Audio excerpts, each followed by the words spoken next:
Ministerial Alliance here. Standing Ministerial Alliance, okay. All right, John.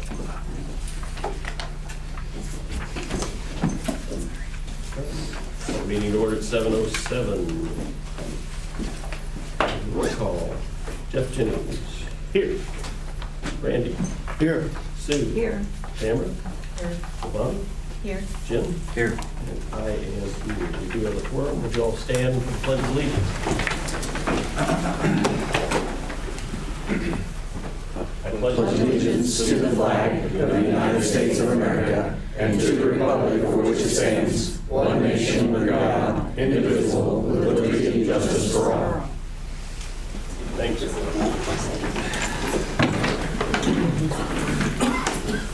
I'll entertain a motion to approve the agenda. So moved. Thank you, Sue. Do I have a second? No, Mr. Alliance. Tamara?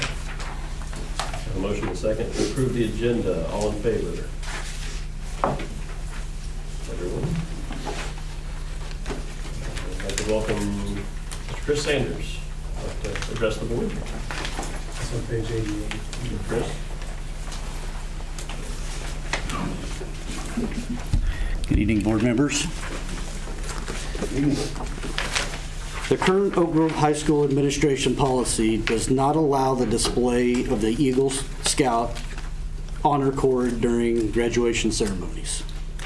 We respectfully request the Board of Education consider to permit Eagle Scout honor cords to be worn proudly during the ceremonies.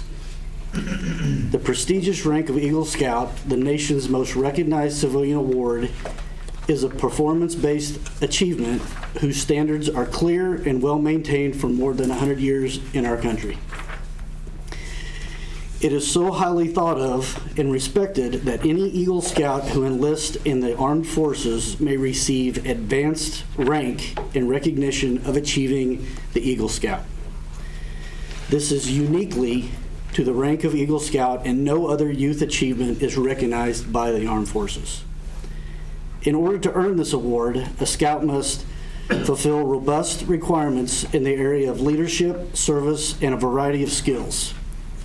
Of the 136 merit badges available through the Scouting program, in order to earn the rank of Eagle, a young person must demonstrate mastery of 21 of these badges, including first aid, citizenship in the community, citizenship in the nation, communication, cooking, personal management, family life, and emergency preparedness. Additionally, a Scout must hold several peer leadership roles and plan development and complete service projects that support their community. The badge of the Eagle Scout demonstrates that the Scout wearing it has learned firsthand important lessons in project management, responsibility, and leadership. A national study titled Merit Beyond the Badge, conducted by Baylor University, provided that Eagle Scouts are more likely than non-Scouts to be goal-oriented, have higher levels of planning and preparation skills, vote, volunteer, be in leadership positions at their place of employment and community, value lifelong learning, and engage in behaviors that protect the environment.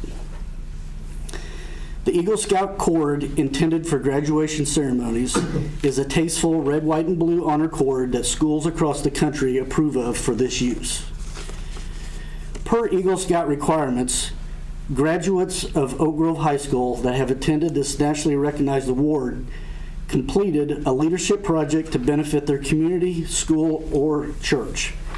Since 1986, 18 Eagle Scout projects have specifically benefited the Oak Grove R6 district, with 2 more currently pending, delivering value to the school at no cost to the district.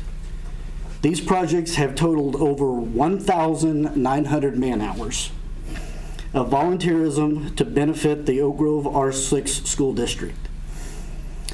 And I'm sure with the 2 that are pending, that'll push it over 2,000 hours for sure. We appreciate the board's consideration of this request and sincerely hope that you will allow wearing the Eagle Scout cords to recognize the work and achievement required to obtain this prestigious rank during Oak Grove High School's graduation ceremonies. Thank you, Board. Thank you. Thank you very much.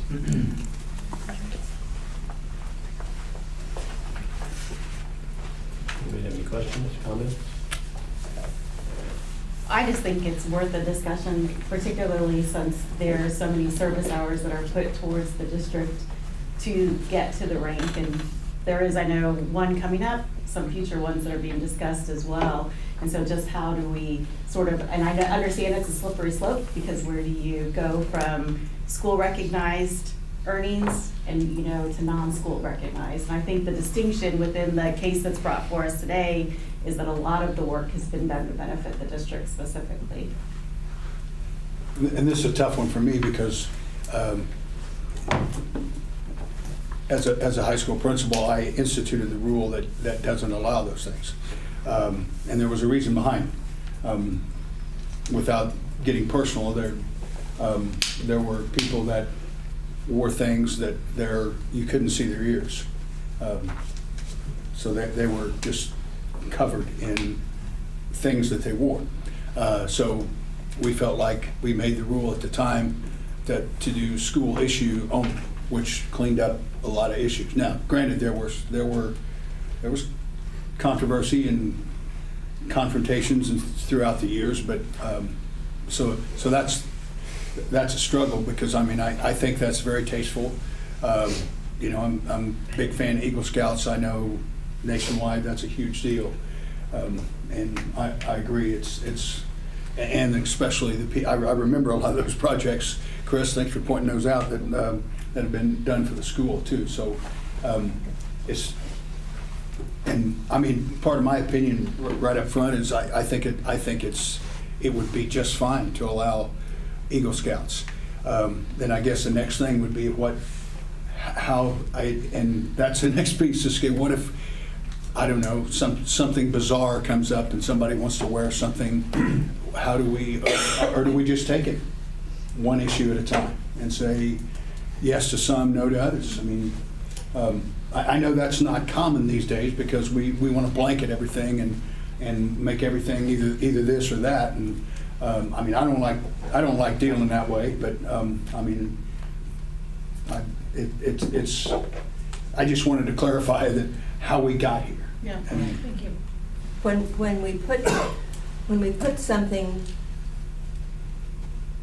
right up to a wall, it's like the young man when they said in a school district, no guns allowed on campus, and a little boy in the second grade shows up with a little plastic gun on his keychain, and they suspend him because of the implication and the rule that they've set. Sometimes those rules can back you in a corner you don't want to be in.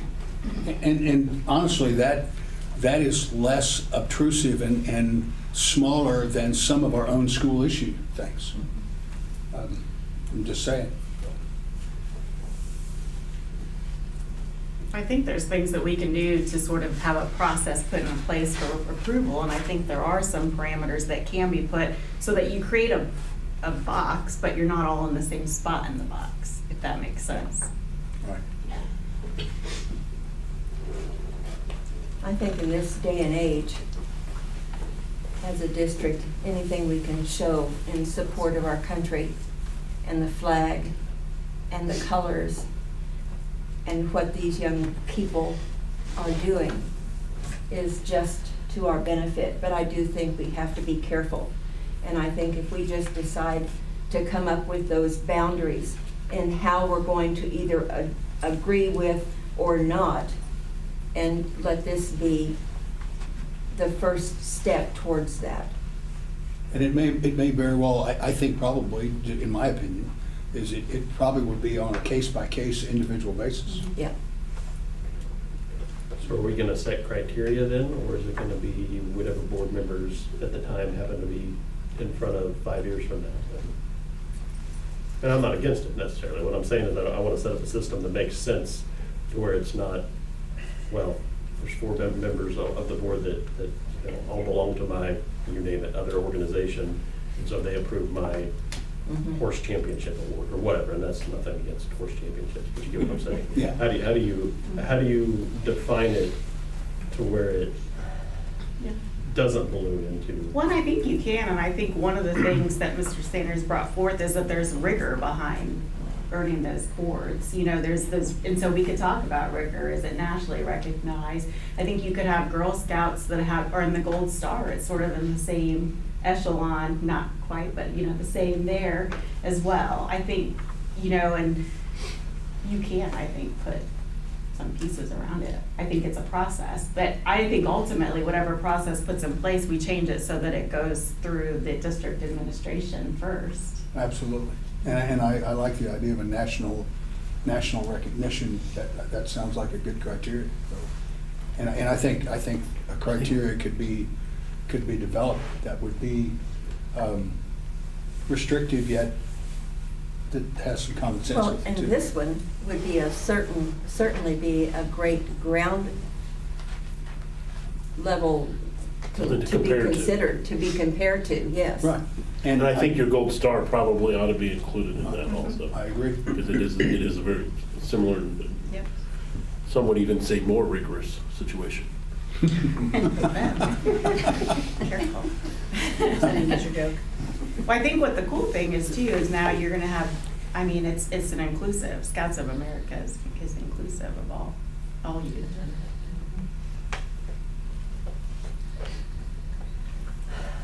Do we need a motion for a policy change or the new guy's That's gonna my talk? question, yeah. Yeah. We also have a timing issue. Graduation's gonna come before the next board meeting. But I think we could draft a motion to allow This. the Gold Star and the Honor Cord here, and in that motion would be to start the planning and process for criterion for future To records. establish that policy. Yes. Capture that motion. Yeah, I apologize, Megan, what is Gold Star? It's the Girl Girl Scout Scout. equivalent. Okay. They have bronze, silver, gold.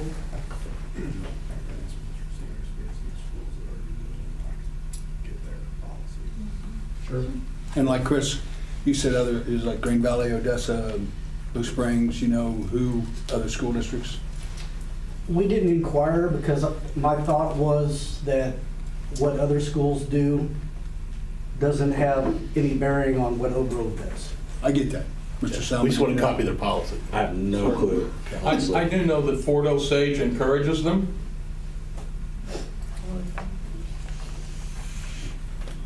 Mrs. Hampton, do you know what Wellington does? They allow for nationally recognized Boy Scouts, Girl Scouts.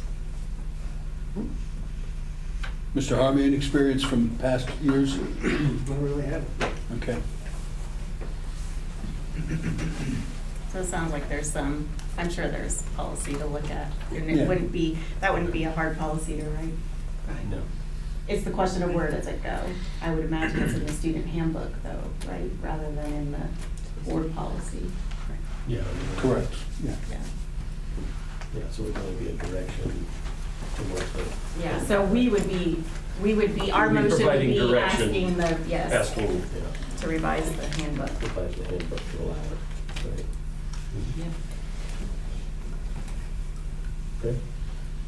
Someone like to make that motion? I'll make that motion. Well, actually, Randy should make it. Let's because let he Randy made make it since he squashed it. He made it. Give him an opportunity. And I'll second it. There you go. Okay, and I'll do that. Yeah. So the motion will be to allow nationally recognized. And I think specific to this case, I think we can work on the nationally recognized, but I think right now it would be specific to the Boy Scouts and Girl Scouts. Honor, what did I say, Chris? Honor cords. Honor Cords or Gold Star. We want to just leave it more general in the nationally recognized honor with the. I would get really specific. Yeah. I would prefer my motion to be my motion would be that I make a motion that we adapt our graduation ceremony schedule to allow, or policies, procedures, I should say. Let me try to start again. I make a motion to adapt our graduation procedures to allow for the Boy Scout Honor Cord Girl Scout, Gold Star. Eagle Scout and Gold Star. Yes, Eagle Scout.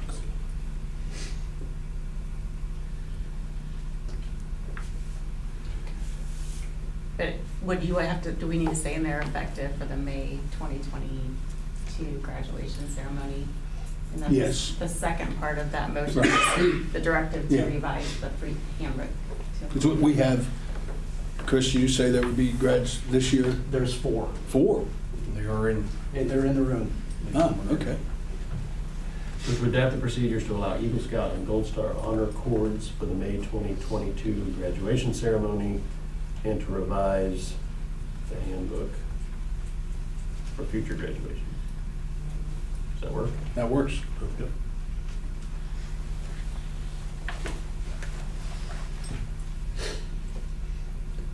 Does anybody know off the top of their head what Gold Star girls get?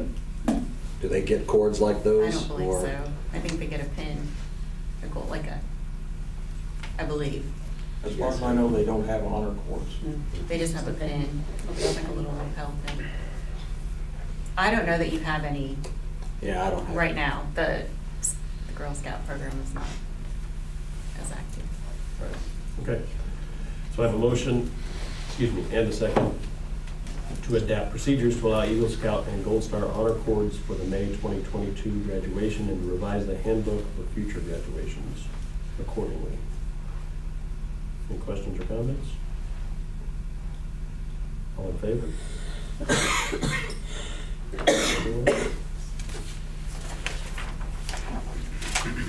Thank you. Thank you, guys. Thank you. We have a construction update presented by the Tractor. Phase 2 is rolling along. They are hanging steel. They started that last week. All the concrete foundations are poured. Steel is going up. Structural steel should be having a roof put in place this week, which will help tremendously with our water issues this time of year. So phase 2, we're on schedule right now.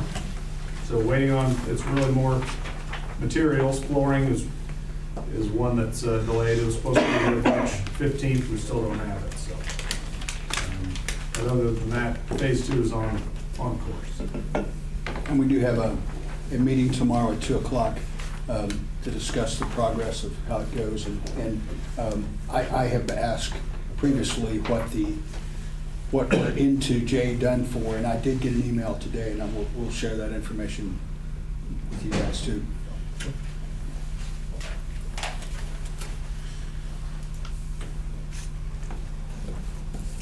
Any other questions?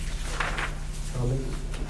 Entertain a motion in a second. I guess I would like to add, Monty Tripp, who is no longer on the board, has agreed to continue. He spent quite a bit of time, as has Randy, working with the construction crew to make sure that our construction projects are staying on track and on target. So I'd like to thank him for that and just kind of make a public record of that. I have a motion to approve the construction update. So moved. Thank you, Sue. Second.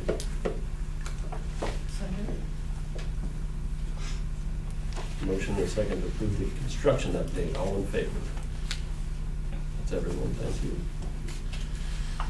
We now have the third quarter financial report presented by Mindy Hampton and Shelley Ryan. It's on page 90 in the packet. Well, hold on, this is sort of like a monumental moment. I know. It's your first I feel time. weird. I'm standing. So last month at the board meeting, as we were talking about some position things and some planning for next year, there were some questions that came up about some of the financial expenditures. And during my interview process, I had shared that one of the reports I give that kind of helps me and my bookkeeper work hand in hand just to analyze where we are on expenditures is our quarterly financial report. So in talking with Shelley, meeting with Shelley, I showed her kind of what the information and data that I was needing, and she said, well, I think our software prints that. And 30 seconds later, you have your quarter 3 financial report. So it will be easy to come up with that. But it's just as a way for you guys to look at the revenues, see where we are on revenue spending. Every once in a while, the state will withhold or not appropriate the funds when needed, and so it helps us just kind of monitor where we are, revenues and expenditures. So that's what this report does. One of the things that we like to tell administrators is when I go through here and look, this is third quarter, nothing should be over 75%. So when you look at the report, you have your working budget, you have your month-to-date activity, your year-to-date activity, what's remaining in your budget, what's that percent that's been realized. And then it also shows you last year's information to this month, which is just nice to share, especially if some of those revenue funds don't necessarily change, and some of those expenditures as well. We like to trend and see what those look like throughout the years, and that helps us do that. I think the biggest thing to look at when I go down through this report is it just helps me when I'm looking and analyzing my budget, where are we over 75% in that expenditures. And there are some things, and I always go through and highlight where we are, what's concerning on the expenditures that's over 75%. And there are some things, specifically, insurance we pay one time, so we're going to spend that 100% all of that one time. A lot of the times, professional development, technology, school elections, those types of things you're going to spend at a different time of the year. But overall salaries, when we're looking at salaries and benefits and some of those supply budget lines, we want to make sure we're monitoring that spending each quarter, that 25, 50, 75. It just helps myself, bookkeepers, everybody that we're working together to help monitor that. But it's a great report for you guys to see as well, so when we're having those conversations on planning, that we can look at the expenditures and we know where we are funding for this year and helping planning for next year. I guess just a couple things that come out of as far as the revenue side. We're ahead of revenue for current taxes, so if we trend that way, we should be well above budget if we keep trending above for the last quarter. So that's good news. It helps in the planning too, because then when you're looking at your delinquent taxes for next year, you're going to need to know budget less. Right, and then the one that's 700% realized, that's because we reclassified those funds, is that correct? Right, last month we took out that 475,000 placeholder, so that's why that, and we're working through how we can better address that in the budget. Great.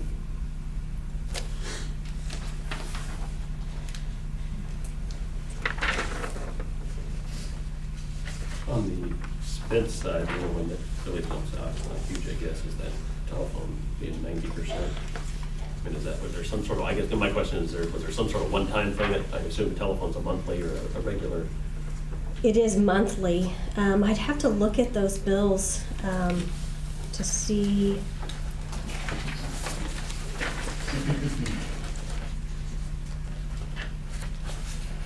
Why that's so high, especially compared to last year at this time.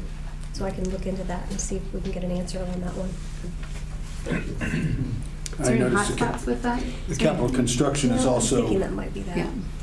Okay, I'm sorry. Sorry. Well, I was just wondering if there's hot spots. Is there any district hot spots for COVID purposes? That Yeah, are we through have that? the Wi-Fi. The Wi-Fi devices are probably in that. Could be different.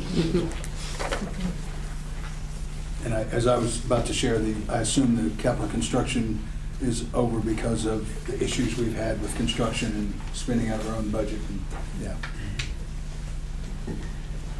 And that might be tied to, is that tied to some of the ESSER drawdown, reallocate funds too? No, I think part of that being upside down is we haven't actually, that 2.5 that we just received, we haven't put that actually in the budget yet. We're determining how much we have left to spend on construction versus the technology piece of that. I need to get with Ryan to see how much, because there are actually different codes within here, so that's not, that actual working budget's not been put into here yet. Unfortunately, I saw that coming with the construction issues we've had. But, Yeah. yeah. Yeah. So the plan for this report going forward is for you guys to get this quarterly, and then as well that eventually, starting next year for the quarter one report, these will be, for transparency purposes, this will be posted on our website. Awesome. I like to know the skim and look for over 75 and 50. If I don't want to- It's just an easy threshold. Mhm. Right. Yeah. With a lot of information. Yep. So then at your level, are you able to look at it by building? So with building budgets, are you able to look to see, are there sort of anomalies within buildings? We can break that down. I mean, even when you print the monthly transmittal, you can see the percent there too. So then we can break that down to have conversations with building principals or even anybody if it's a budget item that they're in charge of, just to help monitor that. Yes. Yeah, it's just the quick, easy, and then it just stems conversations. Why is this? Why is that? Making sure things are coded correctly. A lot of times when I print them and look, and if I see something that's big, and once we start digging, it was just coded wrong. And so we can find those mistakes now instead of at the audit time.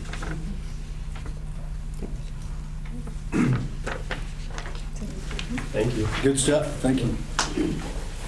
Entertained a motion to approve the third quarter financial report as presented. So moved. Thank you, Sue. One second. Second? Randy. I have a motion and a second. All in favor? Everyone, thank you. We have a staff benefits proposal for insurance presented by Mr. Huffington and Mrs. Reinbold. Page 92 of your packet. Ask Ms. Reinbold to join us. She's really been on the front line dealing with insurance. So I've asked her to come in and help present this evening, go over, just give a broad view of our insurance benefit package and explain the process on how we got where we got, and then give the board a recommendation for moving forward. When we originally started, we were at a 13.5% increase to our premium. We ended up getting down to a 9.5, and we are now at a 5.95 for our increase to our premiums. There's been a few items that we've talked about with staff and just in general about getting to that point. Just more education to them so they can see what was being included in those premiums that maybe we really don't need at this time, so we could have a little bit of a lesser premium for our district. The plan that we would like to present was Plan C, which included the deductible for an individual going up to $3,500, and then for our family it's actually $7,000. With that, I'm sorry, those three plans start on page 112. The print on it's small because there's a lot of information, so I have some we can here too. explain those as we go. It's also on the supplemental sheet of paper that I gave you. I summarized. Apparently, I'm gonna need to bring reading glasses. They don't help. That won't help. Yeah, no, okay. I think a magnifying. Somebody should have put that in the packet. That's a magnifying. I Yeah. summarize it on the small supplemental packet that I gave you, the paperclip. It's on the back of the first page. April open items, first one, insurance increases, that summarizes that. These 3 points. So sorry, Ms. Reinbold. With the Plan C that we would like to present to the board, the other piece of that we'd like to present is the hospital indemnity plan, which would also help offset those deductible costs to our staff, which is an employee paid supplemental benefit, as well as implementing that. It actually does away with the administrative fees with Benefits Direct.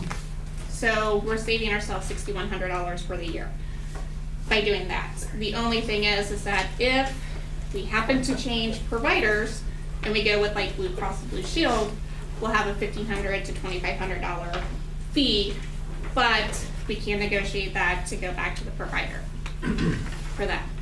So we do have a new contract with Benefits Direct that I think was also in your packet too, that eliminates those fees and brings us with them a little bit more face-to-face for our staff.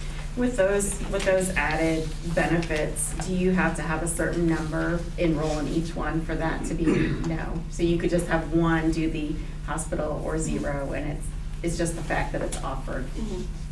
With our plans, the 4 plans that CBIZ has brought to us, 85% of our staff are in the first 2 plans. The deductible is considerably high, so the hospital indemnity piece of that would actually help staff, make them feel a little more comfortable with high deductible if you have that hospital helper, as Mr. Harvey calls it. That will help our staff in case they were hospitalized, so they'll have more comfort on those first 2 levels of the insurance plan. So that helped with that as well. The big difference is if we'd have rolled over our current plan, it's a $3,000 deductible. It would have been an increase to the district of $144,000. Based on the survey results, which are also part of that packet that I gave you and emailed you last week, we sent a survey to staff gauging their level, of how they felt with our current plan and possibly reducing costs. It's pretty overwhelming. We could reduce insurance costs by eliminating the district wellness program and eliminating the incentive program, which staff had a chance to earn gift cards and things such as that. I believe they could earn a maximum of... It was $200 that they could earn through gift cards. However, they had coins, so those coins could actually go for them to enroll into giveaways. Right. So our staff utilized the $200 giveaway up to about $11,000. And then the $11,000 plus the coins was about $63,000. Yeah, so it cost the district $63,000 to have those programs in place, when we only saw staff recoup about $11,000 worth of. And you're not seeing a reduction in premiums, because that's the whole selling point for those, is to reduce premiums, because you're doing preventative, so. Correct. That makes sense. So with the staff input, it was pretty overwhelming. Removing those rally points, almost 92% of staff said, go ahead and get rid of them. Same with the wellness program. There had been some incentives in the past to lose weight, get exercise. Once again, we were paying for those with higher premiums, not really recouping the extra expense. So staff was 94% in favor of removing that program. Both of those things did impact our premiums and reduce those. So that's how we got down to the 5.95% increase. So what's our deductible now? $3,500. $3,500. Okay. And then I noticed And that. what was it last year? Was it 3,000. 3,000? Okay. So, but we did have the hospital indemnity, and that's a benefit. Also, the accidental, some of our supplemental things, our accidental plan can help offset those costs as well. But we offer, I saw that there was questions about the FSAs. Do we offer the health savings account for those that have the high deductible? Yes, we do. 3 years ago, we actually, to incentivize staff being on that bottom plan, we offered $200 credit into the health savings account. That was a one-time $200. So we've actually talked about maybe bringing that back on an annual basis somewhere down the road. Well, so there's other ways to do it too, where you front load it for them. So like, and then they pay back each month. So like, then you feel more comfortable. Like I have $600 in my health savings account, and each month maybe I do $50 back in, or whatever it takes to get back to whole. And we've seen success with that model to help people feel more comfortable. So I would think you would have to look at what is the hospital indemnification plan to see, like, would their money be better there, or to help to pay back front to health savings account. Right, and that hospital indemnity plan is in your packet. I believe it's on page 92. That kind of outlines that. Yeah, it's just, but I think the education piece is really important for our staff. Absolutely. So they know what they're signing up for. Right. So over the next 2 weeks, there will be a lot of insurance information going out to our staff before we have a week of open enrollment in buildings. With that, I have asked that Benefits Direct, their counselor's name is Erin, that's going to be coming out, that she really does focus on our medical and then our supplemental plans, because of the fact that we do have a higher deductible on that base plan. So what percentage of our staff and widows takes advantage of the high deductible plan now? It is 39.3%. Is that the highest, or? So So the most of next- them are at The what? next one, which is the buy-up, is at 44.9%. So people still pay for the buy. A lot of it we've found has come just to comfort level and what you're Yeah. used to. And so as we've educated people on how to utilize a high deductible with an HSA, there is actually money in pocket, if you are saving, and eventually you don't have to do the forward pay because you have enough. It's having the faith and going through the first few months of, okay, so I do this, and then tomorrow I break my leg, and now I'm out $3,500. Yeah. And if I break my leg 3 years from now and I put in $100 a month, let's schedule that one, I'm okay. Right. Yeah. So that's why incentivizing with money up front, the fire district, when we had to save money, move to that, we pushed to the HSA and then front loaded it. Yeah. I mean, I think we paid in we got about a 50% return, or 100% return on the money we put into it in lower premiums. Now with much smaller employees, but yeah, that HSA is unfortunately where everyone's going. Yeah. But it is hard. And then $3,500 when at the salary level we're at is a large percentage of. Absolutely. Any questions for you? Yeah, thank you for your work Thank you. and Yeah. getting it down. With the hospital indemnity plan, we would like to present Plan 1 over Plan 2, because it does give more of a benefit to the staff if we offer that in the supplemental piece.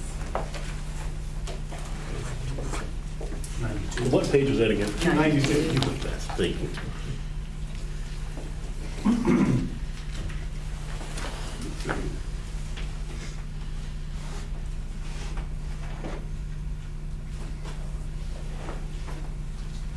So we do have to have 10 insured, 10 people to take advantage of it. I will double check that tomorrow. That wasn't something that they discussed whenever we first went out with it. But we have a weekly meeting, so I'll put that on one of my questions for tomorrow to make sure and follow up with everybody. And I apologize, just seeing this, is this would this be an add-on for those who choose a monthly out-of-pocket? It's a Not- supplemental. It's a Strictly, that's up to the individual voluntary. staff? Yeah. Okay. Yeah, and You can see the fee structure. And if we do add the hospital indemnity, if we add this indemnity plan, they waive the majority of those. There's Benefits Direct who does the supplemental. We have CBiz. CBiz is our broker for our health insurance through the district. Benefits Direct does all of our supplemental stuff. This is with Benefits Direct. They're willing to waive the vast majority of our fees that we pay with Benefits Direct. So there's a benefit to the district in this as well. But this was one of our survey questions. While we've had 7 people say yes, they would take this, there was 49 staff that said they would like more information. So I think it's just a matter of educating our staff, because I think there are some benefits to something like that. So. And these benefits are the max out of pocket, or that's what they cover? For the hospital indemnity, Yeah, well, yeah. Mm-hmm. That hospital is admission per event from my understanding. per event. Mhm.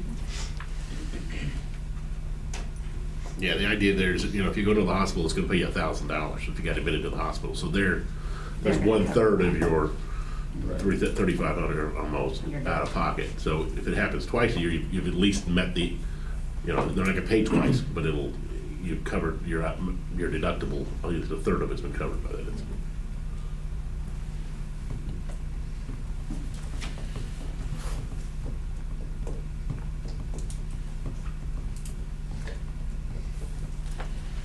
On the hospital admission, 1 per year, if you're doing the family plan, is that 1 per family member, or is that 1 for the whole family? I'm just kind of curious.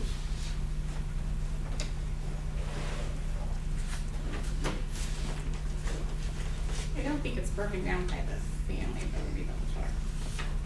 Which I will get more clarity on that tomorrow too in our meeting. Yeah, sorry, I didn't mean. Yeah, most of the time it's per family, because once again, you're going to the idea that the family's gonna have a maximum out of pocket, and you're helping them achieve that. You just, $45 a month, you're kind of brushing up against not being able to do that.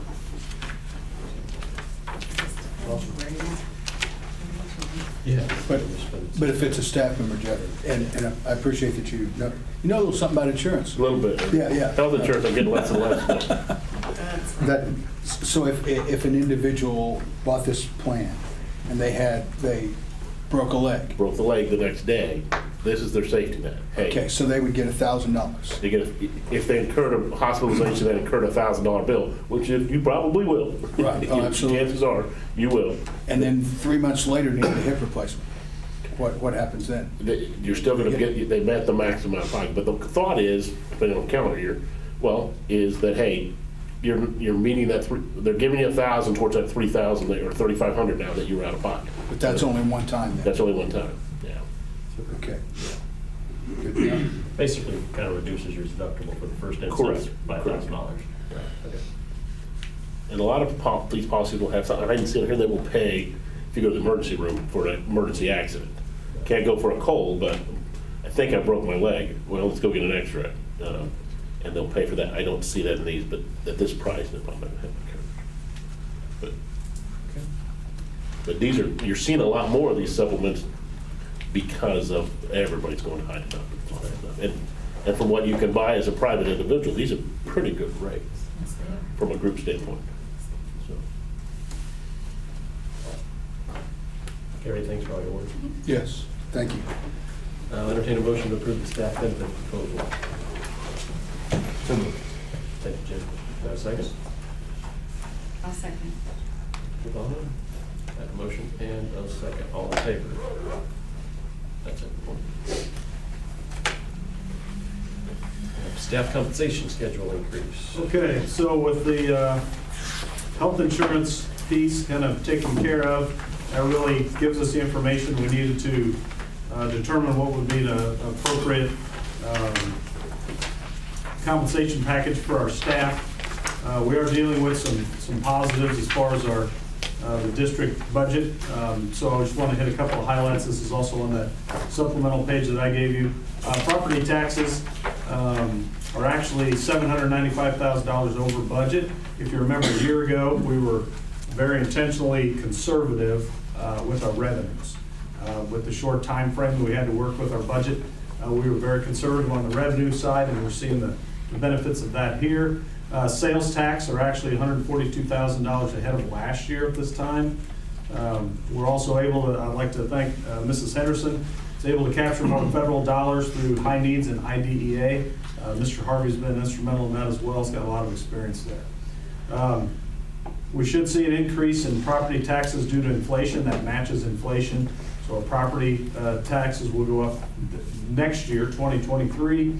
We should also experience strong new construction numbers for the upcoming year, although I've been unable to get information from Jackson County on that. So with all of that information factored in, we do predict, it's still fairly early, it's still April, 1.2 million in additional revenues for this school year than what we had actually budgeted for.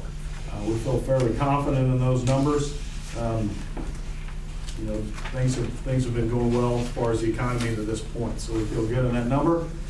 So if we look at that from that standpoint, with the increased costs that we have experiencing this year, we are facing a drop in ADA of approximately $148,000. Our enrollment's gone down approximately 35 students. We do have some, we added a new elementary assistant principal position. We have been able to clean up some discrepancies in our pace, just open jobs that were open in our work log. Ms. Reinbold, Mrs. Ryan were instrumental in identifying those open jobs that cleaned up our budget a little bit. We feel confident that we can handle an increase of approximately $600,000 to the budget this school year. With insurance and the survey from the staff, I'd like to recommend adding to the certified base salary for teachers $650. That will be an overall impact to the budget of approximately $227,000. That's with benefits and insurance. And that's moving everyone. That's moving everyone I'm sorry. That's moving, allowing every staff member to move a step and adding $650 to the base. So for retirement and salary, it'd be $227,500 approximately. And what does that make our base? That will make our base, that would make it 36.8. And I certainly appreciate looking at anything and everything we can give. You guys may be aware of this, but unfortunately, an Oak Grove grad and a Green Valley School Board member and a District 33 rep has sponsored legislation that would significantly limit property taxes increases to 2% starting in '23, unless the CPI or Consumer Price Index was higher than that. That is also making its way in the Senate now with our other representative, Mike Searpoint, elected officials. I don't feel very represented by many elected officials. I will use that term, elected officials. So that's a danger to, but I think it's ridiculous that Missouri is dead last in funding in the nation. 49th in beginning teacher salary, 45th in average teacher salary. That's why I use the term elected officials, because the people who are supposed to be representing us aren't. And that's frustrating. And consequently, it's why when I was on the board before, I kept talking tax levy, because it's the only way that other local school districts have been able to pay their staff is raising taxes, which is frustrating as well, because then it's a shifting of tax burden from the state level to the local level. Yet they're always talking about cutting taxes. Cody Smith right now he's got a piece of legislation that'll get $500 to every single filing person or married jointly $1,000. Yet we're those figures that I just shared, and I could go on and on about like the sign used to say, welcome to Missouri, home of bad roads, bad bridges, and underfunded programs. It's frustrating. So, but I think the more we can do for our staff, it's greatly appreciated. And while this is better than we've added for several years, so that's a plus. Not near enough, but especially with what they've been through, but it's something. So with that, so just kind of going, just so I can wrap, will we put $650 at the base, does it increase each of the steps that much as well? Correct.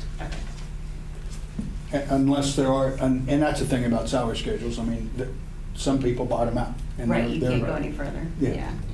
Okay. Well, I just asked you, and I know it didn't pass this year, but I know Governor Parsons was interested in getting all teacher salaries at a minimum of 38,000. So I think if we sort of keep tracking towards how do we get past.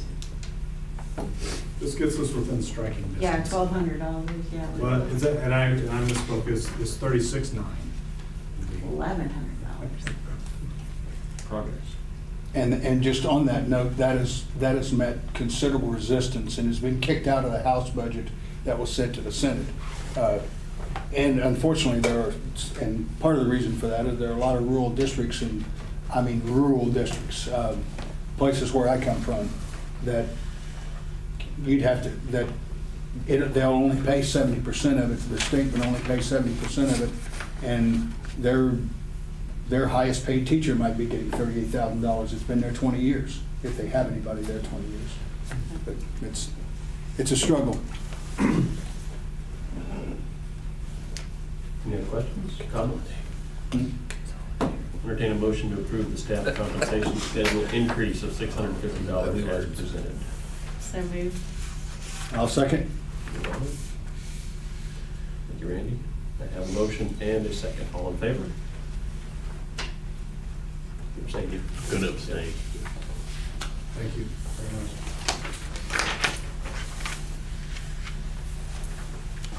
And so now their contracts will be sent out with their move and the new amount. That is for correct. this year. Yep. Okay. Any unfinished business? I'll entertain a motion to approve the consent agenda items. So moved. Is that you, Sue? Have a second? Second. Thank you, Tammy. So just a question before we go, with the JE Dunn, okay, is that a different one than, this is the one? That's the remaining balance. Okay, We're coming up on our 30 days. okay. And this has no impact upon our contingency with them. Correct. Okay. Have a motion and a second. All in favor? Is everyone? We have 2022A policies. Yes, and this starts on page 137 of your board packet.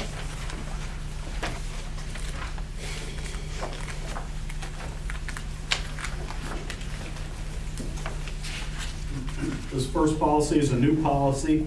This is policy EBBC, lactation support. This is part of House Bill 432, which requires school districts to address the needs of breastfeeding people in your district, whether it's staff or student. That it outlines location, dedicated location, power, water, ventilation, things such as that. This is part of House Bill 432. All school districts adopt a policy by July 1st, 2022. So each building will have a dedicated area. Have those been determined yet? No, we have not determined those yet. Yeah. One thing I think we have to keep in mind is having a refrigerator when you do have a mother that is pumping, to make sure that they have their own dedicated small refrigerator, so we don't have to worry about cross-contamination. I find it interesting that we passed legislation for this when we've done it before and we worked it out. Just means that others have not. I guess so. Or one, well, yeah. The second one on page 140, This is professional staff, short-term leaves. This is an update to policy GCBDA. It adds Victims Economic Safety and Security Act from 2021, also in House Bill 432. This adds employees who are victims of domestic or sexual violence, allows them leave. Very similar to FMLA, but it specifically addresses victims of domestic or sexual violence. On GCBDA, and then the corresponding, that's for certified staff, and then the corresponding policy on page 147, GDBDA, for classified staff. It's the same leave policy in the actual updated version. You'll find at the end of, on 152 for classified, it just adds Victims Economic Safety and Security Act leave. So it just adds that into that policy. And then on page 155, an update for policy JGA on corporal punishment, which the district does not approve of corporal punishment. What it does is, on page 156, it removes the terminology concerning isolation of that policy. So it eliminates that, and kind of piggyback off that policy. On the next page, also an update to JGGA, seclusion and restraint, also part of House Bill 432. It eliminates the use of the term isolation and the language. It also allows for an annual review of the board policy by your staff. So everything in blue there has been eliminated from the current policy, and the updated language is also in the back. And it just removes isolation. It refines restraint slightly, but for the most part, it's just elimination of the isolation portion of that policy. So that's those four.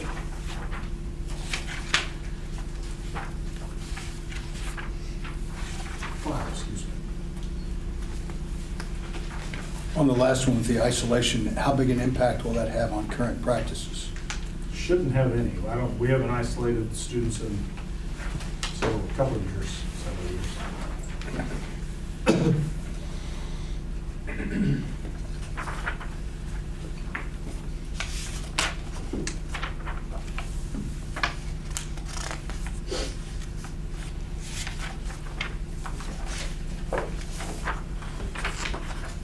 Questions or comments?